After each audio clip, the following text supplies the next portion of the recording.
Greetings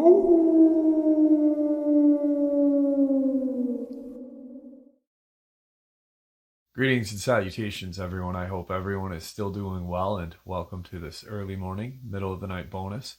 Before we jump into it, a couple quick links. As many of you know, I rely on Patreon, PayPal, channel membership, and the merch to help the channel to continue to grow and go. Links to Patreon, PayPal, and channel membership is in the description below. Merch displayed directly under the video. Also, Dogman Frightening Encounters, Volume 1 through 3, the audiobook versions. They were written and researched by Tom Lyons, narrated and produced by me, Jeff Nadolny. Those audiobooks are available on Audible, Amazon, and iTunes, links to which are also in the description as well. And finally, last but definitely not least, if you'd really like to help support this channel to continue to grow and go, simply subscribe. It does not cost a cent. Click the like button. It takes half a second. If you don't want to miss out on any of the informative uploads that I put out daily, click that bell icon. And folks, please leave a comment and share the video. Why? Well, because all of these things really do help this channel to continue to grow and go. They definitely do matter, and they are appreciated. And with that, I have taken far too much of your time.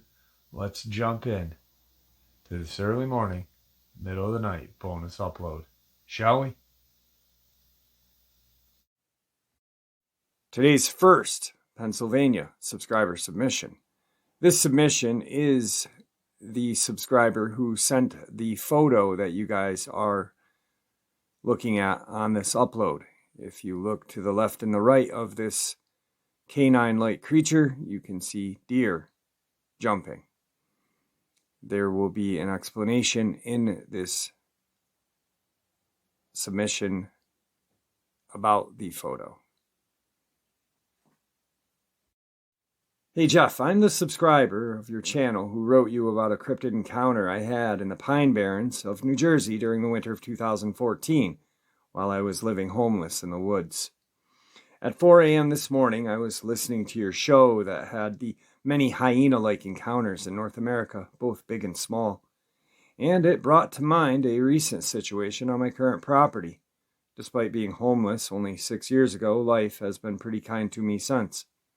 In the summer of 2018, my wife and I bought a nice home on 6.5 acres in a fairly affluent neighborhood in suburban Philadelphia. The town is pretty well populated, and a typical home there sits on 1/4 to 1/2 acre of land. My land is bordered by a few other large lots, as well as a golf course, which is also bordered by the only few farms that exist in the area. Finally, the golf course and farms butt up against a long, thin wilderness preserve that is crisscrossed with paved walking and biking paths for the hordes of people who live in the surrounding area. So, what I'm getting at is that my property is large for this area, and about half of it is wooded with huge 80 to 120 foot hardwood trees. Being that it's connected in one way or another with other open land areas, it is home to an abnormally large population of deer, as well as fox, raccoon, possum, squirrel, and woodchuck. All those tasty critters bring in the regular coyotes of the area at night as well. Due to the deer overpopulation problem on our land, my wife and I allow 2 of our friends to set up corn feeder and a couple of tree stands to harvest a few deer for each season for themselves using crossbows. These guys have a few trail cams set up in the woods there to see what kind of trophy deer are frequenting the area, as well as to keep an eye on their feeder. Now, I have small children and I worry about them playing in the yard because of the coyotes, so I frequently patrol the yard at night with a .22 Magnum and a powerful pellet pistol to drive the coyotes away from my land, and just to let them know it's not a very safe place for them to hang out in general. Despite the game cameras everywhere, my buddies never managed to get any coyotes on film until January of this year. A trail cam that was aimed directly at the feeder finally captured a shot of what we all figured was a coyote and 2 deer hauling away from it. Except it doesn't look like a coyote to me. For starters, if you look at the 2 deer that are bolting away, one directly on each side of the canine in question, you realize that the animal is as tall as the deer it is hunting. The deer in my yard are well fed and fairly large. A dog that is as tall at the shoulder as a full-grown deer in my yard would have to be at least 100 pounds or more, if it was a thin dog. And there's the build of this supposed coyote. It's built more like a hyena crossed with a pit bull. Even its head is not that slender look of a coyote. Finally, it would appear, if you look closely, at its legs and chest have sort of a striped and speckled pattern to them. The height of the canine-like animal in the picture combined with the build leads me to believe that this is a big animal, maybe 120 pounds or more. Way too big for a coyote, although it doesn't have a very rounded ear like a hyena. Its body structure seems to resemble. Anyway, I attached the picture in question to this email, and I would value your opinion on the matter. Am I being silly, or do you think that maybe I'm looking at something weird? I suppose it could be a neighborhood dog on the loose, but it is clearly not. It has no collar, and I hear no barking at night from regular large dogs. And I don't know of any missing animals in the area. Maybe I'm wrong. I don't know. Looks way too stout and strong build for a coyote, in my opinion. At first, you will think it's just a regular-sized canine until you see the bolting deer on each side of it, and put it to scale with them. Plus, the large log the canine is standing on, with its front legs, is from a huge poplar tree. It's probably 120 years old or more, and it is about 3 feet thick. Notice that the hooves of the deer on the right side of the picture are also even with the top of the log as well, and the deer is even closer to the camera than the canine thing, leading me to believe that the dog thing could be that much larger. Thanks for your great show and for giving people like myself a platform to get our stories off of our chests. It really feels good and is therapeutic to be able to talk or write about it without eye rolls and laughter. Now, when looking at this photo, I do see what he's talking about, and I do agree with him. America, or North America, had our own breed of hyena. It was very large compared to what is in existence this day in Africa. And they were bear killers, actually. Now, so many things have survived unnoticed. Who's to say it's not? I mean, to the north of us is a vast amount of wilderness. Those of you who are living in the United States, north being Canada, Alaska. Very easy for a large predatory animal to live unseen.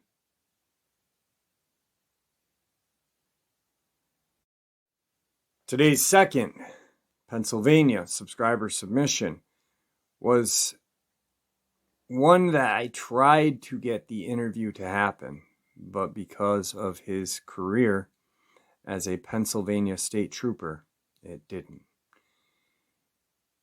But this is a very terrifying encounter that he had, and I've spoken with him on the phone and heard it from his own lips to my ears, and it was haunting. I only wish someday that this channel will be going on when he retires and we can get him on the show. But you know what? Those are dreams, I guess, right? Hey Jeff, I'm at work now. I'm working a double, and I'm sorry it took me so long to get back to you. I'm actually on lunch. Anyway, My name is Kay. I'm an African-American male, 34 years of age, 6'3", 275 pounds. I'm in shape. I've been in law enforcement going on 5 years now. I recently transferred to Pennsylvania about a year ago. 4 months after settling into Pennsylvania, there was a call through dispatch that came through as there was a minivan on the side of the road in a ditch. The driver believed he had hit a black bear, lost control of the vehicle, and went off the side of the road. And a few moments later, the bear approached the van, trying to get in. It was a husband, wife, and their 13-year-old son. So at the time, I was the closest to the scene, 5 minutes west on 78 West. So I get to the described area. It took me 10 minutes to find them. I approach the vehicle, see claw marks a half-inch deep in the van. I announce myself to them. They are hysterically crying. I'm trying to calm them down, and I ask where the bear is. They say it must have left because it heard you coming. I called emergency services. They were 20 minutes out. They did not want to get out of the car, as I assured them that it was gone, so I can see who was injured. Just then, I heard a low, powerful growl from behind me. I'm facing the family, my back to the woods. I'm looking at the husband's eyes grow as big as saucers. And at that moment, I knew the bear had returned. As I slowly turn around, I start to realize that this is not a bear. Standing 40 feet away on all fours was a monstrosity. It stood up and let out this roar which messed with my mobility. Couldn't move. Me with a pea shooter against an 8-foot beast. I'm the only thing between him and that family as I looked into those orangish, hellfired eyes, hair blacker than the night. I knew what its intentions were.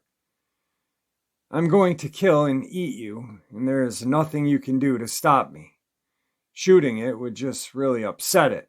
I had no choice, so I took aim and headshotted. It charged, and I fired 2 rounds. I missed, the other grazing its ear. It started running in a zigzag pattern. I fired 3 more times. They missed. Fired 1 and hit it in the ass. It yelped. Fired 1 hitting it in the thigh, and it took off. Shortly after, EMS show up, and it never returned. Police report, deformed bear with rabies attack. Critically was fired upon and took off. A large amount of paperwork for firing my weapon and the amount of bullets used. I've had nightmares for months, finding me at home and ripping me to shreds. Well, that's all for my first encounter. Please email me if you have any other questions. I will send you my second encounter shortly. Same sub, second email. Jeff, thank you for sharing that. I appreciate it. Also, I found out 80% of the police departments know about this and have certain organizations within the organization to take over cryptid reports because once I turned in my report, I spoke with a person who I had never met before, asking about specifics, his terms. I quote, "Tell me everything you can remember about this so-called black bear," which I did. After the questioning, I went to my supervisor asking him who was that and why so interested in the animal. His response is above all our pay grade to be sure to comply, and you'll be fine. At lunch tonight, I will send you my final encounter, which turned into a missing person and a government cover-up, I believe. Same subscriber, final email. Hey Jeff, how's it going? I hope you're doing well. Ever since my first encounter, I am heavily strapped 90% of the time with a high-powered pistol or rifle, always watching my 6, since I've been awakened to the new reality. My second encounter only happened by happenstance, because that night it was 40 minutes until my shift was over. There was some local officers responding to a young man in his mid-20s who threatened someone's life. This took place in the town of Bethel Park, Pennsylvania. So as the 2 officers approached, he took off cutting through areas inaccessible to vehicles, then later got into a vehicle and took off. They were able to locate the vehicle. I believe was South Park in PA, minutes from the last known area. That's where I met up with the two officers, and we decided we were going to spend 30 minutes trying to locate who at the time was known as Michael Rickard. I went to my vehicle and grabbed my Desert Eagle and strapped my AR over my back. The two officers had this dude. What the F? We don't think he's dangerous. I whispered back, this isn't for him. 5 minutes into the search, I saw telltale signs that something was not right, and I urged the officers we should start heading back.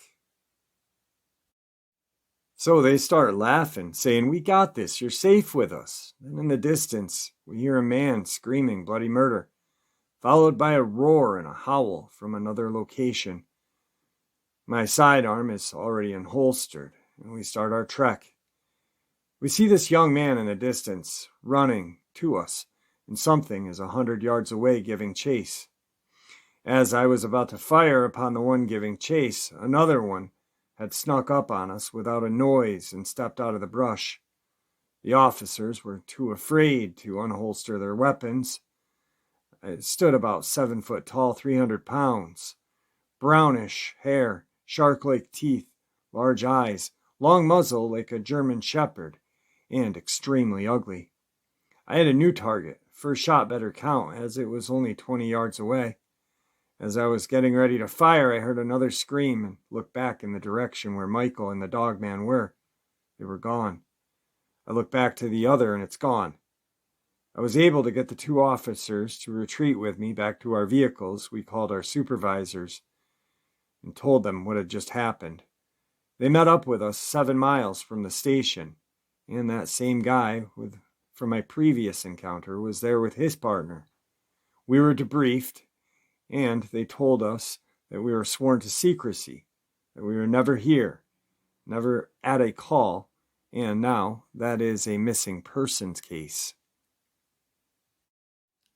So that encounter, those two encounters that he shared with us were from 2018.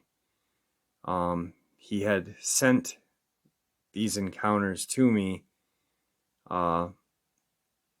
March of 2020. Crazy enough, April of 2020, human remains found near trolley tracks in Bethel Park, Pennsylvania. The Bethel Park police chief tells Channel 11 human remains were found in brush near trolley tracks. The scene was near Route 88 meets Beagle Drive. The investigation turned over to Allegheny County Police and the medical examiner's office to determine more information. Police said the possible remains were found by a person walking near the area, and there is nothing suspicious so far in the investigation. The deceased was identified Tuesday as 27-year-old Michael Rickard. Now, when we were supposed to do the interview, it was around the end of March, beginning of April. And my last email to or from him was, I'd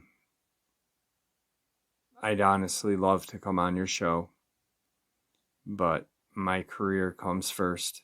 And if I'm heard, I will be forced out of the troopers. So I can't blame him. And I'm just glad that he was able to share a couple of things that he's seen. I think I may reach out to him, see what's going on in the near future. Today's third subscriber, Pennsylvania submission. Hey Jeff, how's it going? My encounter happened while my family was sharing residence with close friends living in a very small town called Sayre, Pennsylvania. It was late summer of '86. I was 10 years old at the time.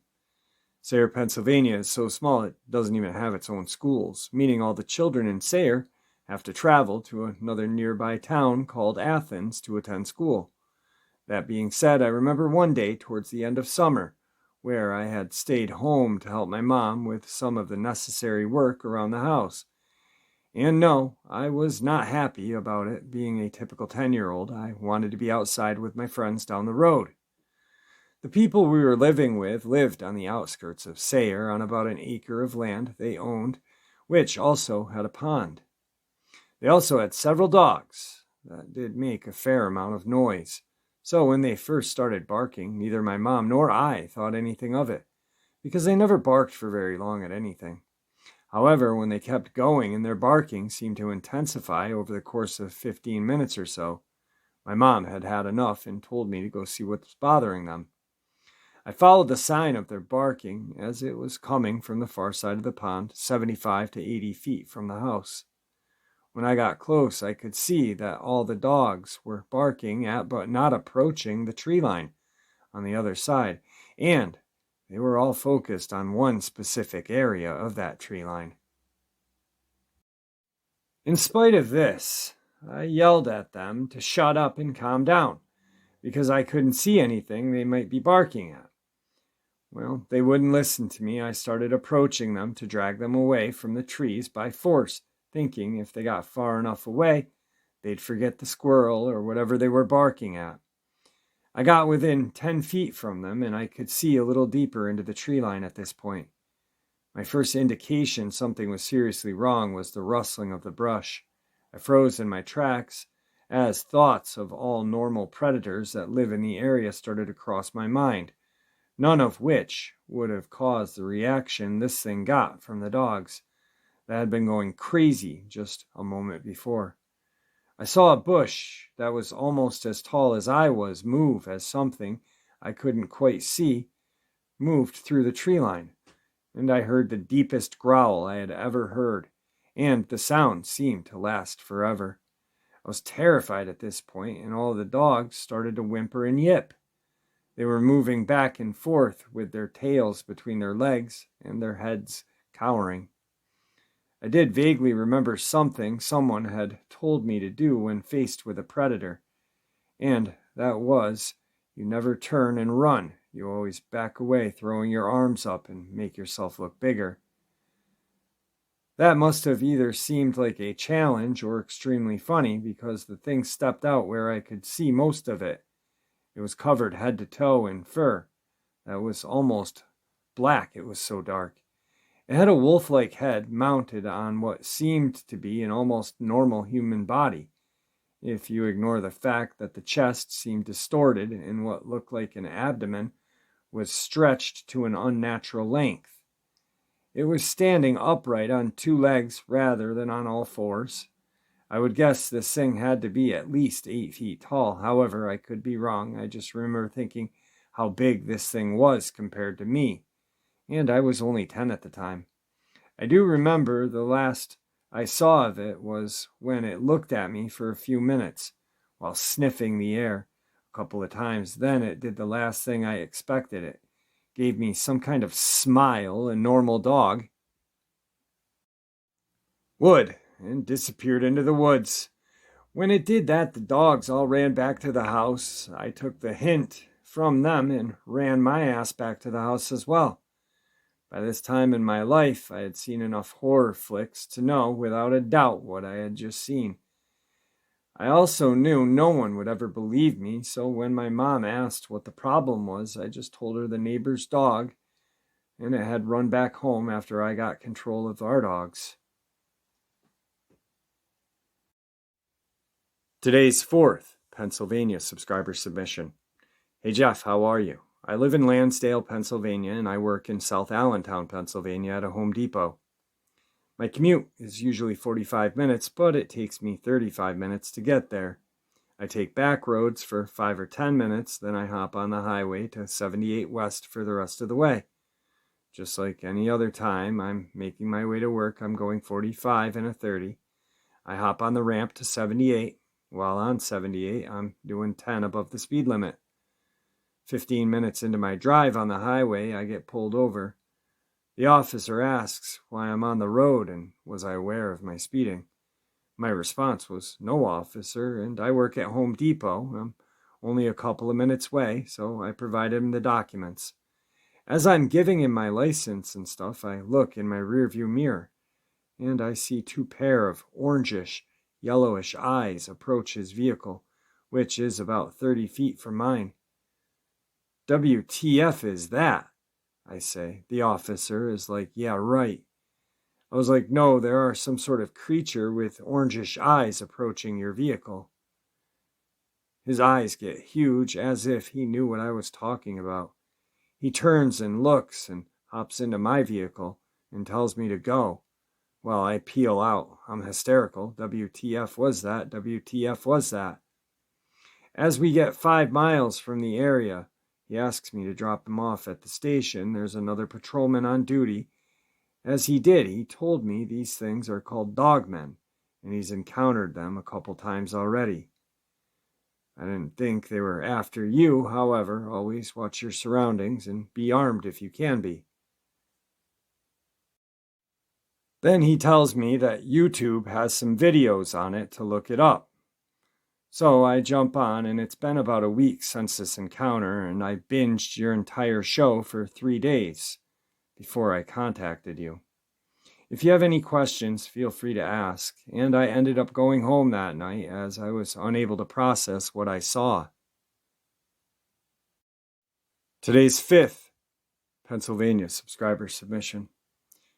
Hey Jeff, I'd like to thank you in advance for taking the time to share my experience. I really enjoy your channel and the information you share with us. I had an experience with something supernatural when I was 8 years old. I'm 37 now, and I've thought about this night often throughout the years as a bad dream, until last month when I was having lunch with my mom. My experience was in '93, Philadelphia. My parents were remodeling the second floor of our house, so during the renovations, we were all camped out in the living room. My mom set up the air mattresses, tons of blankets, and pillows after dinner that night, so we could all just get some sleep. My dad would turn off the remaining lights downstairs, then mute the TV once my brothers and I were asleep. I woke up during the night. After everyone was asleep, I heard growling. I remember sitting up, and feeling scared. I turned my head toward the dining room and the kitchen.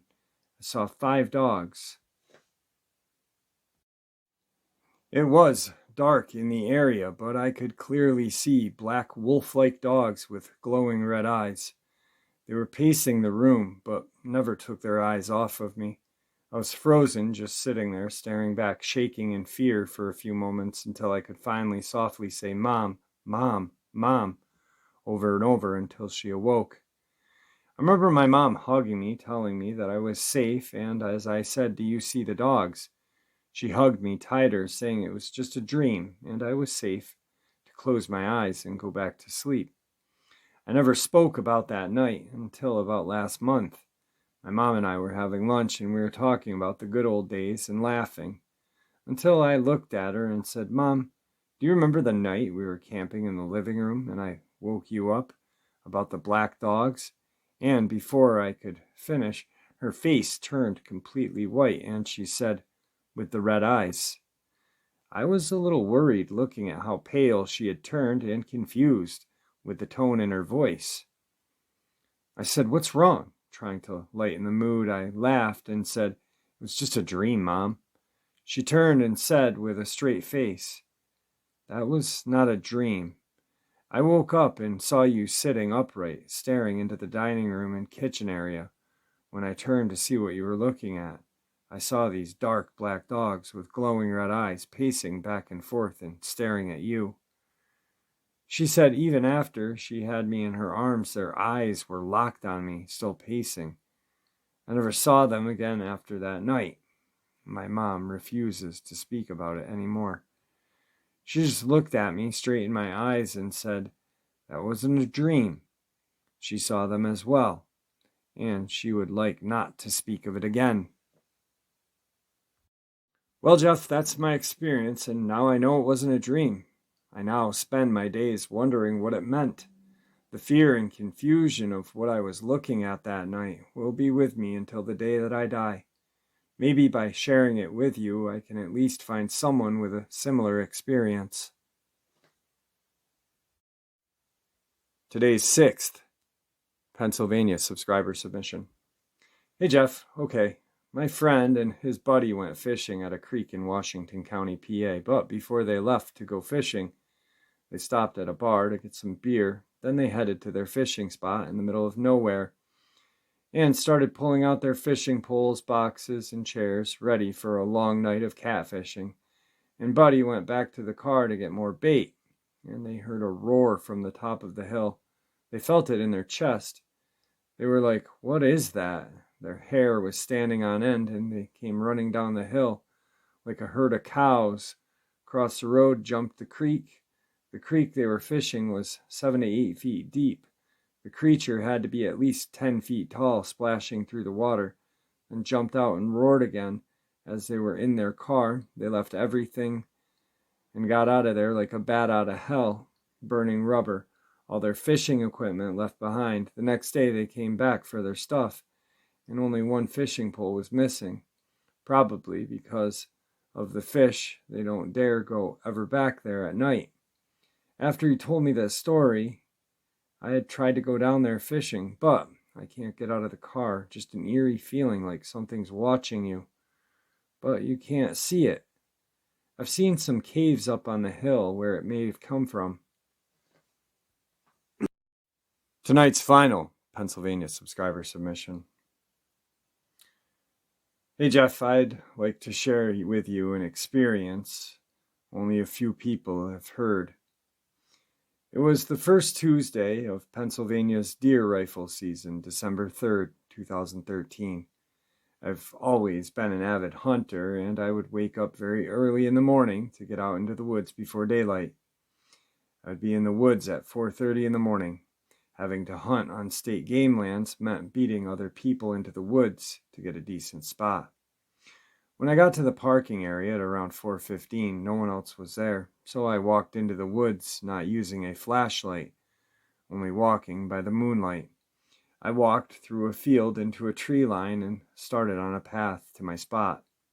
I came to an intersection in the path. One way went left and down the mountain, the other way went right. I went right because my spot was on the other side. Roughly 50 yards after making the right-hand turn, I smelled what I can only describe as hot garbage. It hit me right in the face, a hot dumpster juice in the middle of August. I stopped dead. I turned on my flashlight, expecting to see piles of garbage. Nothing, no garbage, nothing dead, just a hot garbage smell. Keep in mind, it's December, it's cold out. High 20s, low 30s. So even if it was garbage, it shouldn't have smelled that bad. Keep in mind, I thought nothing of it. I followed the path to my spot, which was down over a ridge from the garbage smell, roughly 40 feet down. That leads into a grass field where I'd set up. I set my seat up, getting settled for 2 or 3 minutes. That's when rocks started coming down the ridge at me. First rock startled me, causing me to turn on my light again, scanning the field, hoping to see eye reflections of a deer, but nothing was there. I sat back down, another rock comes down the ridge. This time I stand up and go out into the grassy field with my flashlight and the pistol that I carry while hunting. Scanning again, nothing. Purposely waited in the field for a couple of minutes. Now I'm getting angry, assuming another hunter is messing with me because they think I'm in their spot or they want my spot. I sit down again. A third rock, sounding much larger than the others, comes tumbling down the ridge. I don't get up this time. Not 2 minutes after that, another rock, not tumbling but sounding as if it had been thrown off the ridge, landed in the field. Now, screw this, I'm mad. I gather up my gear and start back toward the trail ridge. I get on the ridge and scan with my light the whole time. Nothing. No eyes, no other hunter. I get to the spot where I smelled the hot garbage. Nothing. The smell's gone now. Finally, it clicked in my head. It may not have been another person. Possibly something else. I've heard other stories of people's Sasquatch experiences, a lot of which remark about how bad they smell. Screw this. I all but ran out of those woods at that moment. And, to top it off, no other vehicles were in the parking area when I got out of the woods. This took place in Pennsylvania State Game Lands 229 outside of Tremont in Schuylkill County. I later come to find out that a coworker of mine had actually seen a bipedal cross in front of his car within 2 miles of my location. So, maybe they are real, I don't know. But I definitely had an experience I won't forget. Nah, I'm having too much fun with this. Bonus, Dogman. Pennsylvania subscriber submission. Hey Jeff, first off, I'd like to tell you a little bit about myself before going into my story of my personal encounter with the Dogman. My name is R, but most of my friends call me Bull. I'm an avid hunter, outdoorsman. I've always in the mountains doing something with nature. It was fall of 2020, and the Pennsylvania rifle season had opened the Saturday before, and as usual, my best friend and hunting partner, Jeff, had left my house about a half an hour south of where we had planned to hunt, our favorite mountain, in the Michoud State Forest, Adams County, PA, just above the town of Fairfield.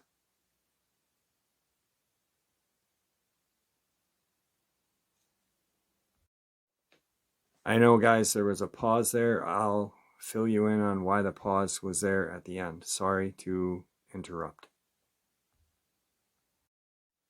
Now, right up the mountain is 90% dirt logging road. Travels up the mountain, no cell service. And here or there you pass an old hunting cabin, but they are few and far between. So as we start up the mountain, we had a small doe run across in front of my pickup truck. So we figured, hey, today may be a good day in the woods. We made it up the ridge to our pull-off. It was about 4:30 in the morning. At this point, get out of the truck, load up, and head for our stands. Now we have about a mile or so to walk into the woods before there's a fork in the trail where Jeff and I would split up and go off to our spot. But we keep communication via walkie-talkie radio. So I eventually reach my stand, get settled in for the morning. And it's your typical morning in the woods. Birds chirping, squirrels running around, the normal. I had sat there till about 10:30 in the morning and got a call from Jeff that he hadn't seen anything, nor had I. So we decided to head off the mountain and get some breakfast at the local diner down at the bottom. After breakfast, the weather had started to turn kind of rainy and gloomy, and Jeff decided he wasn't heading out for the evening sit that evening. So, after I had dropped him off at his truck, I headed back up for the evening. I reach our pull-off again about 2 in the afternoon. After just taking a drive around the logging road, seeing if I could see any deer moving across the ridge, I park the truck, shut the engine off, climb out, grab my pack, and head for my stand. After my walk in, I reach my stand at about 2:45, climb up, get settled in for the evening. A few hours pass. I hadn't seen much besides a spike buck and a small doe. And it's getting about the magic hour, the last 45 minutes before dark, when everything is starting to get on its feet, start moving about out of its bedding area. Well, about 5:15 or so, I guess I heard something snap to my left, and I look up. I saw the ears of a doe coming through the mountain laurel, so I grabbed my 30-06 and get ready to take my shot.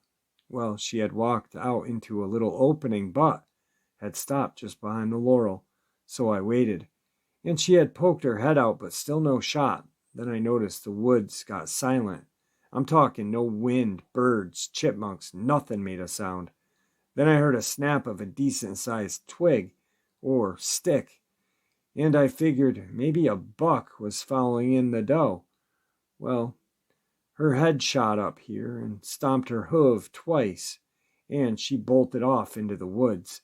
I mean, within seconds she was gone. Now, mind you, at this point, I could see that underbrush and mountain laurel was starting to get dark, to the point it was hard to see into.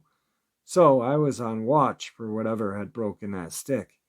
Then I started to get this musky smell, almost like dead animal in stagnant pond water and ammonia. Horrible. How now the idea where it was coming from, so I gathered my gear, got down, and made my way to the logging road. I started my trek back to my truck. On the way, I was about a quarter of the way out, and I had just gotten the feeling like I was being followed. Now I know the area has bears, coyotes, and the occasional mountain lion sighting, which was always shot down by the forest rangers and game wardens as people seeing bobcats, but I know better. So I shined my light around me and didn't see anything out of the ordinary, but still just had that feeling. So I picked up the pace and got back to the truck and was putting my gear into the truck except my rifle. I had started getting that smell again coming back up the logging road, so I shined my light up curiously to get a curiosity got the better of me, And I would say about 100 yards or so back, I saw two reddish orange eyes, which no normal animal has that kind of eye shine. So I yell, "Hey, go on, get out of here," at least 3 times, but nothing fazed it. So I raise my rifle and fire a shot into the area above. Then this beast stood up on its hind legs. Had to be somewhere between 7 to 8 feet tall, I guess, and you could make out pointed ears and elongated snout, and it let out the most god-awful guttural howl I had ever heard in my life. I threw my rifle in my truck and got down the mountain faster than I ever have, never looking back again to this day. I have not set foot on that logging trail since, not sure if I ever will again. And there you have it, folks. I do hope you all enjoyed this early morning, middle of the night bonus as much as I enjoyed sharing it with you. I'd like to thank you all for supporting the channel. It is, after all, your support that helps this channel to continue to grow and go, and what gives us all a place and a chance to share our experiences and theories judgment-free. Everyone is simply treated with the respect that we deserve. Please stay safe, happy, healthy, and ever vigilant, keeping an eye on our children, pets, family, and friends. These creatures are real. These events have happened. Share this information with those you love and care about, and it may just help save their lives someday. Until next time, never stop asking questions, never stop searching for the truth, and God bless you all.